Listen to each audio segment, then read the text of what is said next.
নমস্কার বন্ধুরা, আমি মৌ। আমার চ্যানেলে সবাইকে স্বাগত জানিয়ে আবার একটি নতুন ভিডিও শুরু করছি।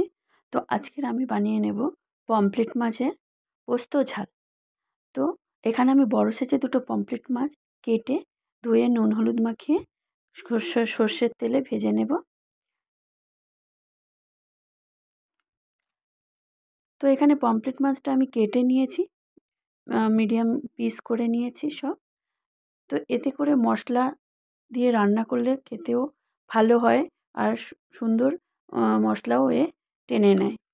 তো এখানে মাছ ভেজে তুলে নিয়েছি। এবার সর্ষের তেলেই কালো জিরে ফোড়ন দিয়ে দিয়েছি। কালো জিরেটা একটু ভাজা ভাজা হলে ভাজা ভাজা হয়ে গেছে, এবার দিয়ে দেবো কিছুটা কুচিয়ে রাখা পেঁয়াজ। আর এখানে বেটে নিয়েছি পোস্ত, 2 টেবিল চামচ পোস্ত আর 1 টেবিল চামচ সর্ষে।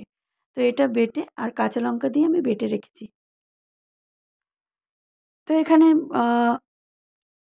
পেঁয়াজ ভাজা হয়ে গেছে, দিয়ে দিয়েছি একটা টমেটো কুচি আর দিয়ে দিয়েছি 4টে চেরা কাঁচা লঙ্কা।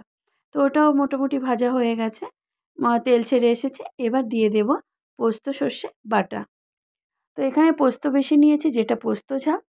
তো এখানে আমি দিয়ে দিলাম হলুদ, লঙ্কার গুঁড়ো, হলুদ গুঁড়ো, জিরের গুঁড়ো আর সামান্য ধনের গুঁড়ো। জলে গুলে আমি এটা মশলাটা দিয়ে দিয়েছি।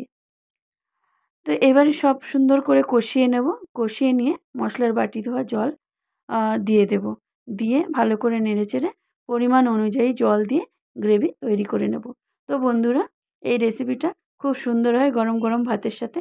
অবশ্যই বানিয়ে খেয়ে দেখবেন। আশা করি আপনাদের ভালো লাগবে। আর আমার সবাই নতুন বন্ধুদের কাছে অনুরোধ, চ্যানেলটি সাবস্ক্রাইব করার জন্য।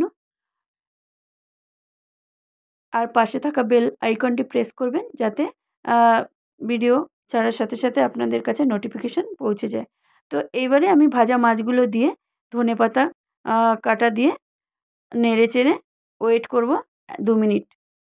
তো এটা মাছের ঝাল আমার রেডি। তো ভালো থাকবেন, সুস্থ থাকবেন। আবার আমি ভিডিও নিয়ে ফিরে আসব। টাটা।